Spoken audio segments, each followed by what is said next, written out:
शिवसेना प्रमुख बाळासाहेब ठाकरे यांच्या जयंतीनिमित्त आज दिनांक 23 जानेवारी 2026 रोजी मुंबईतील दादर येथील शिवाजी पार्कवर त्यांच्या स्मृतीस्थळावर अभिवादन करण्यासाठी शिवसैनिकांची मोठ्या प्रमाणावरती गर्दी उसळलेली दिसत होती। महा 83 डेली न्यूजच्या वतीने शिवसैनिकांच्या या घेतलेल्या काही प्रतिक्रिया। मी अतुल भवर सोलापूरहून आलेलो आहे। शिवसैनिक आहे आणि एक पदाधिकारी आहे। हिंदुहृदय सम्राट मान्य बाळासाहेब ठाकरेंची ही शताब्दीचं वर्ष चालू झालेलं आहे आणि बाळासाहेबांची जयंती म्हणजे आमच्या तमाम शिवसैनिकांची एक पर्वणी असते। बाळासाहेबांची जयंती म्हणजे आमच्यासाठी एक मोठा सुवर्ण दिवस असतो। पण आज साहेब नाही, त्याची एक खंत मनामध्ये आमच्या वारंवार जाणून येते आम्हाला। ज्या साहेबांनी या मराठी माणसाला ताटमानेने उभा राहायला शिकवलं, या महाराष्ट्रातील मराठी माणसाला, अगर हिंदूंना, पण काही लोकांनी या मराठी माणसाचा फायदा घेतला आणि एका शिवसेनेचे 2 शिवसेना केल्या।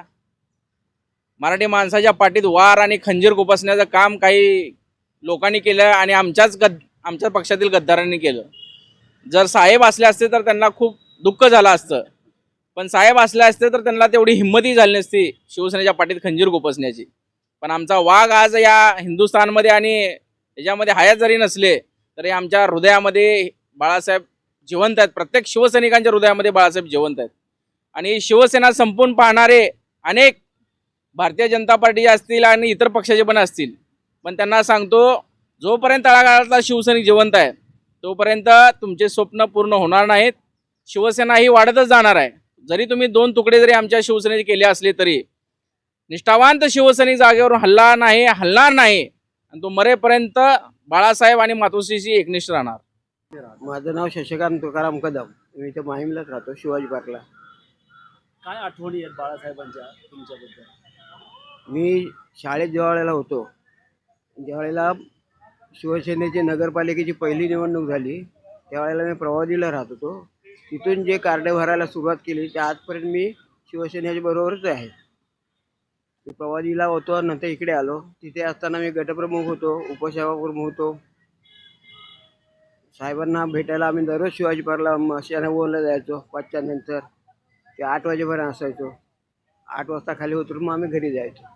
संदेश म्हणजे काय, प्रामाणिकपणे राहा, संघटनेशी प्रामाणिकपणे राहा।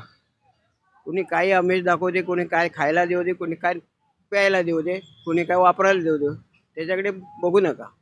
संघटना ही संघटना आणि साहेबांनी स्थापन केलेली संघटना म्हणजे आपला जीव की प्राण, शेवटच्या क्षणापर्यंत माणसाने तिथेच राहावं।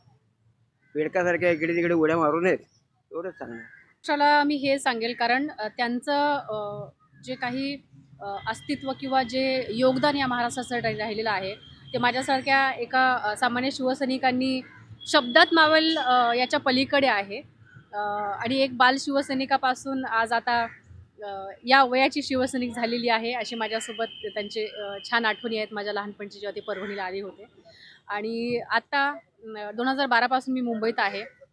माझ्या घरच्यांनी पाठवताना एकच मला इथे पाठवून म्हणजे सांगून पाठवलं होतं की मुंबईमध्ये तुला कसलाही प्रॉब्लेम आला, कसलाही, अजिबात घाबरायचं नाही। शिवसेनेनं इथं शाखा गल्लोगल्लीमध्ये इथे स्थापन केलेल्या आहेत। कुठल्याही शाखेत जायचं आणि तुला कसलाही प्रॉब्लेम येणार नाही आणि 100 नंबर डायल करायचा जर खूपच जास्त प्रॉब्लेम आला तर, परंतु शिवसेना तुला पोलिसांपर्यंत जाऊ सुद्धा देणार नाही, तुझ्यासाठी उभी असेल। ह्या अशा माझ्यासाठी खूप साऱ्या आठवणी आहेत। मी एका शिवसैनिकेच्या पोटी जन्म घेतलेला आहे, त्याच्यामुळे आमच्या रक्तातच ते बाळकडू आहे।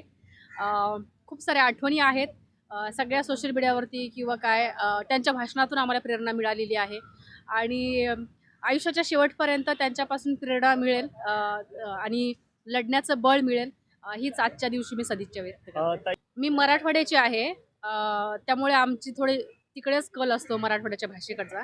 आमच्याकडे म्हणतात की ज्याचं अजून बाळात सुटलं नाही, म्हणजे बाळात सुटलं आणि नाकाचे शेंबूड पुसला जात नाही, अशा लोकांवरती आपण व्यक्त व्हायचं का? तिने कुठेतरी केलेलं वक्तव्य, त्याला एवढं महाराष्ट्राने देशाने एवढं उचलून धरलं। खरं तर या महाराष्ट्रामध्ये, या देशामध्ये सगळ्यात पहिला जो कलर चालतो तो तिरंगा चालतो आणि त्याच्यानंतर महाराष्ट्रामध्ये, देशामध्ये कुठला रंग चालतो तो भगवा चालतो।